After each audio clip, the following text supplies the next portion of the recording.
خلاف ہوا ہے. جبکہ 1803 سے حضرت شاہ عبدالعزیز صاحب نے اعلان کر دیا تھا مسلمانوں کا یا ہندوؤں کا ملک نہیں ہے، نہیں رہا، یہ گرے کا فرق ہو گیا، ہم غلام بن گئے. اب غلامی کی زندگیوں کا توڑنا اور جہاد کرنا ہر ایک کا فرق ہے. اور اس کے بعد کہاں لائیو کر رہے کہاں لائیو کر رہے ہیں کوئی کہاں لائیو کر رہے ہیں کہاں دکھ رہا ہے نہیں آیا غلامی کی زندگیوں کو توڑنے کے لیے اپنی زبان کو کھول اس کے علاقے تقریباً 80-82 سال کے بعد کانگریس اور کانگریس کا جو مقصد تھا جو آج کی کتابوں میں موجود ہے وہ ملک کی آزادی نہیں تھا. مقصد تھا کہ جو دو جہاد ہوئے ہیں 1825 اور 1857 میں، اس کی وجہ سے جو ملکہ برطانیہ اور ہندوستان کے بسنے والوں کے درمیان دوری ہو گئی ہے، اس دوری کو دور کیا جائے اور حالات کو صحیح کیا جائے. علماء کا یہ نظریہ نہیں تھا. علماء کہتے تھے کہ غلام ہو گیا، غلامی کی زندگیوں کو توڑو، انگریز کو بھگاؤ، ان کو آزاد. یہ تو حالات ہے جس میں مسلمان داخل ہوئے کانگریس موجود ہے. ایک شخص نے حضرت جمہوری رحمت اللہ علیہ جو ہمارے بزرگ ہیں دارالعلوم کو کی بنیاد رکھنے والے ہیں، 1857 کے اندر جیل میں بند ہو گئے تھے. یہ سمجھتے تھے کہ قتل کر دیا جائے گا بغاوت کے الزام میں، لیکن چھوٹ گئے. ان سے پوچھا کہ ایک جماعت بنی ہے جس کے بنیادی کردار ہندو بنانا ہے، کیا مسلمانوں کے لیے اس میں شریک ہونا تیار ہے؟ حضرت نے فتویٰ دیا جس طرح ایک ہندو اور ایک مسلمان کاروبار اور بزنس میں شریک ہو سکتا ہے، تو اسی طرح کانگریس کے ساتھ مسلمان شریک ہو سکتا ہے. بشرطے کہ اپنے دین کا نقصان.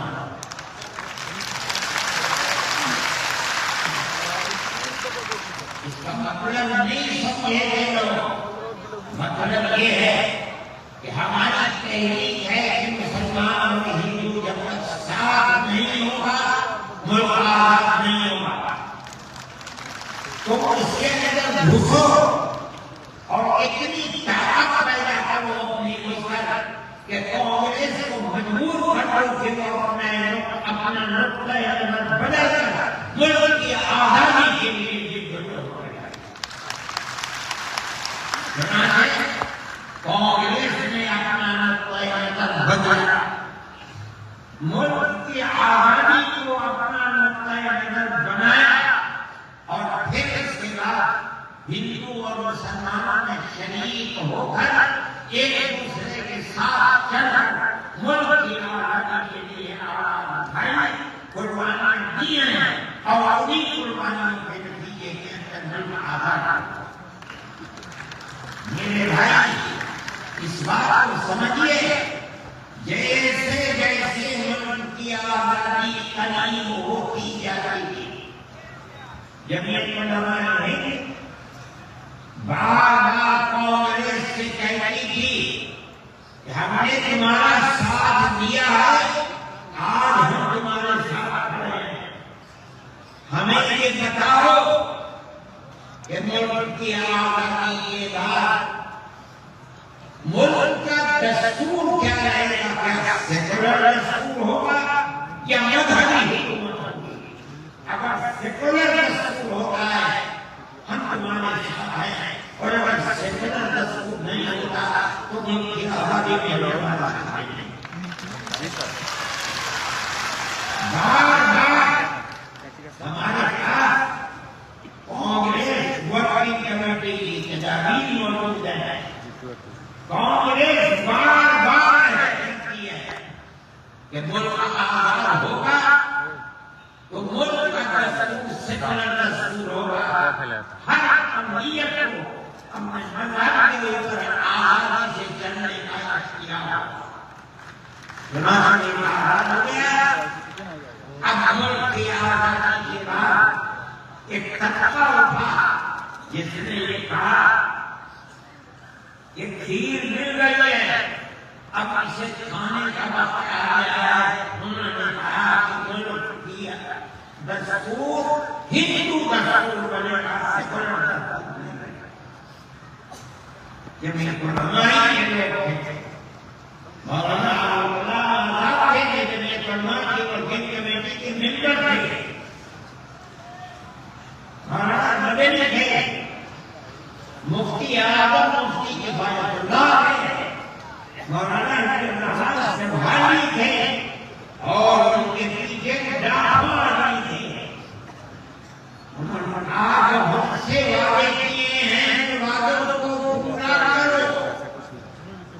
اگر ملک کی تقسیم ہوئی ہے اور مسلمانوں کو ایک حصہ دے دیا، تم نے دیا ہے، ملک کی تقسیم پر تم نے دیے، ہم نے جن کے کھائے، ہمارے گھر کے زمینوں پہ ہاتھ رہے ہیں، مگر ہم نے ملک کی تقسیم کو ہم سے جو وعدہ کیا ہے جو دستور کے اندر دفعات ہیں، کیا ہر اقلیت کو اپنے مذہب پر چلنے کا حق ہے؟ یہ دفعات جمعیت علماء کے لیے ہوئی دفعات ہے، مولانا ابو سلام آزاد کے لیے ہوئی دفعات ہے، مولانا مدنی کی بھی ہوئی دفعات ہے، مفتی کفایت اللہ کے لیے ہوئی دفعات ہے۔ جن دفعات کی بنیاد پر ہر اقلیت ملک کے اندر ملک وہ حصہ سمجھتی ہے جو حصہ کوئی اکثریت کا فرق سمجھتا ہے۔ یہ جمعیت علماء کی تاریخ ہے۔ ہم اپنے مذہبی اعتبار سے دستور کو بہار لے کر کہتے ہیں کہ ہمیں اپنے مذہب پر چلنا اور مذہب کو اختیار کرنے کا حق ہے۔ زیادہ مائک یہاں پہ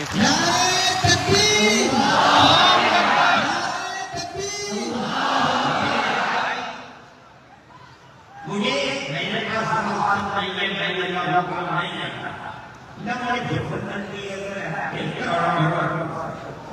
مجھے آج صبح ایک صاحب نے دکھلایا کہ کل مودی جی نے، وہ بڑے آدمی ہیں، میرے بڑے بڑے آدم ہیں، انہوں نے تقریر کی ہے اور اس کے اندر یہ فرمایا ہے کہ وقت ہندوستان کے دستور کے اندر وقت کوئی چیز نہیں ہے۔ مجھے حیرت ہوئی کہ ایک ملک کا وزیر اعظم اور ہندوستان کے ساتھ وزیر اعظم یہ بات کہہ رہا ہے۔ میں کہتا ہوں کہ وقت قرآن کا فیصلہ ہے، اللہ کے نبی حضرت محمد کا فیصلہ ہے، محمد کی وقت کا لفظ نہیں آیا، لیکن یہ بات آ گئی 2526 دفعات کے اندر کہ اس ملک میں ہر اقلیت کو اپنے مذہب کو پکڑنے، اپنے مذہب کو چلنے کا اختیار ہے۔ کیا مطلب یہ ہے؟ کل آپ کھڑے ہو کر کہتے ہیں کہ نماز کا دین رسول کے اندر ابھی اتنا ٹھکلے جا رہے ہیں، حج کا نام رسول کے اندر نہیں ہے، زکات کا نام رسول کے اندر نہیں ہے، رمضان کے روزوں کا نام رسول کے اندر نہیں ہے، اس لیے دستور مجموعی طور پر دستور نے کہہ دیا کہ مسلمان ایک اقلیت ہے اور ہر اقلیت کو اپنے مذہب پر چلنے کا اختیار ہے، مذہب کی ہر چیز اس ایک دفعے کے اندر وقت کا مسئلہ اسلام کے اندر جو چیز اسلام کی ہے مذہب وہ چیز ہے جو قرآن کے اندر ہے، ایک دوسری وہ چیز ہے جس کو ہمارے آقا حضرت محمد صلی اللہ علیہ وسلم نے فرمایا، یہی تو اسلام کی بنیاد ہے۔ سمجھو قرآن کی آیت ہے، چوتھے سپارے کی پہلی آیت، لن تنالوا البر حتى تنفقوا مما تحبون، لن تنالوا البر، ہرگز تم جنت کو نہیں پا سکتے۔ بر کی تفسیر مفسرین جنت سے کرتے ہیں۔ اے مسلمانوں کان کھول کر سن لو، ہرگز تم جنت کو نہیں پا سکتے۔ یہاں تک کہ تم اپنے اس مال کو اللہ کی رضا کے لیے خرچ کرو جو تمہارے پاس ہے۔ جس مال کو سے تمہیں محبت ہے اس مال کو تم اللہ کی رضا کے لیے خرچ کرو۔ نہیں ہے جب یہ آیت اتری اللہ کے نبی نے بیان فرمائی تو نسائی کی حدیث ہے کہ ابو طلحہ انصاری رضی اللہ تعالیٰ جو زمین میں آئے تھے وہ اللہ کے نبی کے پاس آئے اور آپ کہا کہ یا رسول اللہ، اللہ ہم سے ہمارے مال کے بارے میں فرماتا ہے کہ اگر تم جنت کے قائل ہو تو جو مال سب سے اچھا ہے تم اس کو اللہ کے نام میں خرچ کرو۔ یا رسول اللہ، میرا سب سے بہترین مال فلانی زمین ہے، میں آپ کو گواہ بناتا ہوں کہ میں اس کو اللہ کے لیے وقف کرتا ہوں۔ یہ حدیث موجود ہے مذہب اور تشریح کرنا نہیں، جو اللہ نے فرمایا وہ بننا ہے، جو رسول اللہ نے فرمایا وہ بننا ہے۔